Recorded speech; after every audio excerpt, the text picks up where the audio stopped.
100,000 lives.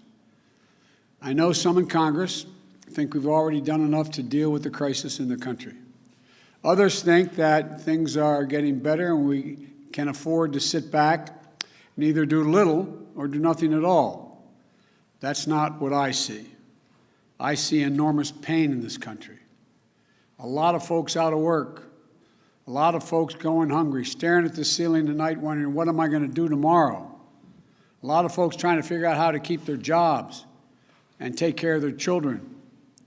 A lot of folks reaching the breaking point. Suicides are up, mental health needs are increasing, violence against women and children is increasing. A lot of folks are losing hope. And I believe the American people are looking right now to their government for help, to do our job, to not let them down. So I'm going to act, and I'm going to act fast. I'd like to be doing it with the support of Republicans. I've met with Republicans. There's some really fine people who want to get something done, but they're just not willing to go as far as I think we have to go. I've told both Republicans and Democrats that's my preference, to work together. But if I have to choose between getting help right now to Americans who are hurting so badly and getting bogged down in a lengthy negotiation, or compromising on a bill that's up to the crisis, that's an easy choice. I'm going to help the American people who are hurting now. That's why I'm so grateful to the House and the Senate for moving so fast on the American Rescue Plan. Here's what's in that plan.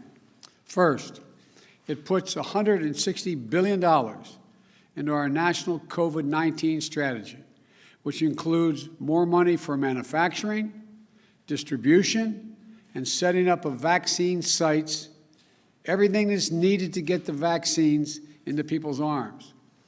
There's simply nothing more important than us getting the resources we need to vaccinate the people in this country as soon, as quickly as possible. So job number one of the American Rescue Plan is vaccines. Vaccines. The second, the American Rescue Plan is going to keep the commitment of $2,000, $600 has already gone out, $1,400 checks to people who need it. This is money directly in people's pockets. They need it. We need to target that money, so folks making $300,000 don't get any windfall. But if you're a family that's a wage earner, each of the parents, one making 30 grand, one making 40 or 50, maybe that's a little more than, well, yeah, they need the money, and they're going to get it. And here's what I won't do. I'm not cutting the size of the checks. They're going to be $1,400, period. That's what the American people were promised. Very quickly, here's the rest of my plan. It has money for food and nutrition so that folks don't go hungry. I think our Republican friends are going to support that. It extends unemployment insurance, which is going to run out on March 13th of this year to the end of September of this year, because we're still going to have high unemployment. It helps small businesses, thousands of whom have had to go out of business. It has money to help folks pay their health insurance. It has rental assistance to keep people in their homes rather than being thrown out on the street. It's got money to help us open our schools safely.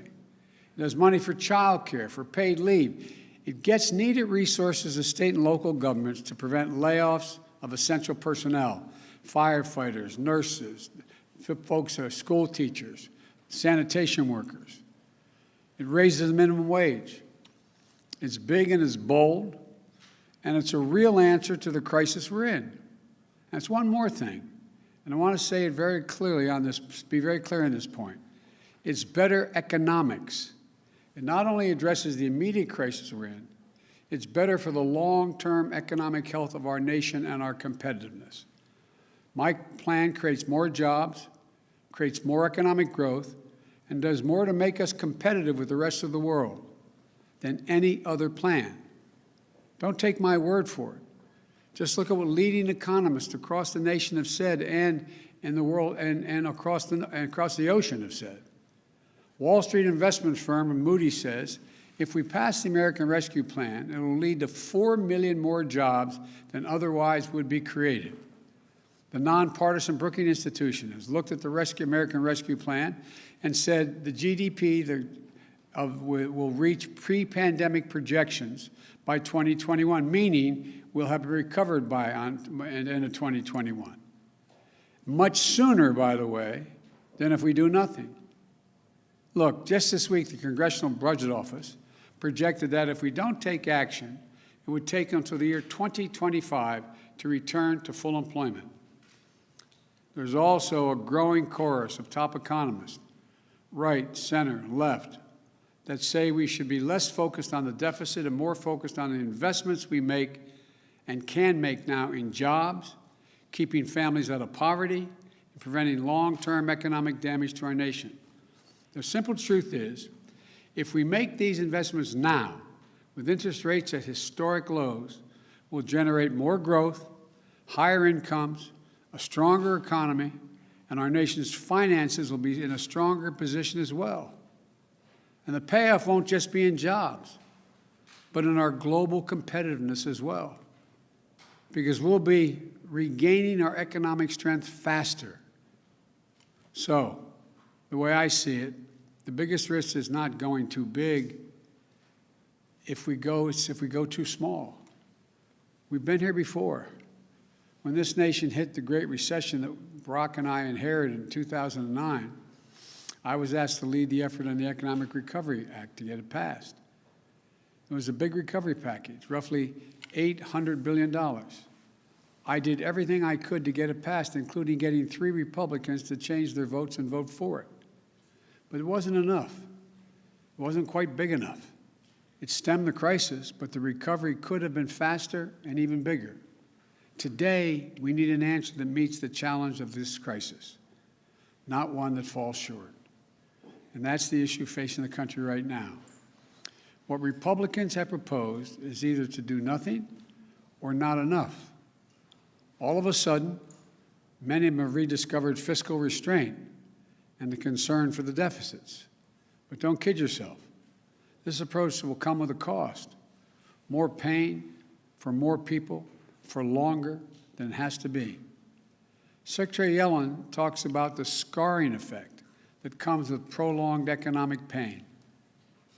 We see that scarring effect in economic data, but more important, we can see it in the lives of people living with long-term unemployment, living in hunger, at wits' end over how to keep their jobs, take care of their kids.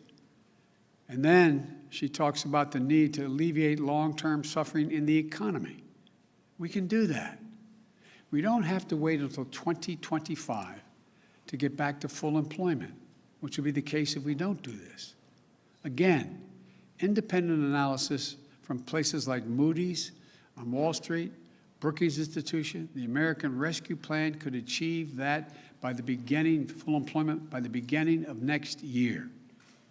So to me, this is what this moment comes down to.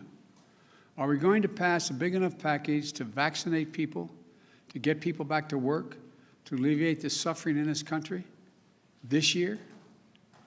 That's what I want to do.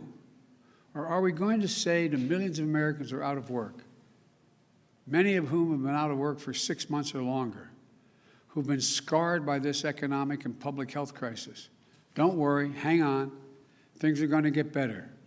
We're going to go smaller, so it's just going to take us a lot longer, like until 2025. That's the Republican answer right now. I can't in good conscience do that. Too many people in the nation have already suffered for too long through this pandemic and economic crisis. And telling them we don't have the money to alleviate their suffering, to get to full employment sooner, to vaccinate America after $8 trillion in deficit spending over the past 4 years, much of it having gone to the wealthiest people in the country, is neither true nor necessary. We do have the resources to get to full employment sooner. We do have the tools to reduce a lot of suffering in this country. We just have to choose to use them. So it's time to act. We can reduce suffering in this country. We can put people back to work. we can gain control of this virus. That's what the American Rescue Plan does. And that's what I'm determined to do. And that's what I hope we're going to be able to do in the near term. So may God bless you all. May God protect our troops. And I truly believe real help is on the way. Thank you all so very much. Thank you. Mr. President, how could you better target who gets the $1,400 check?